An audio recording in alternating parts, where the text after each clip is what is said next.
Suste, everybody, welcome to my YouTube, Windows tutorial.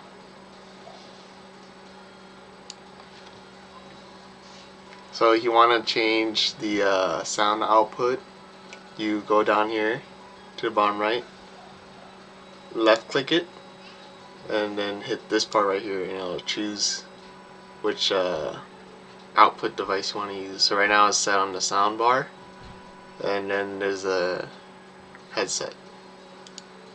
Okay.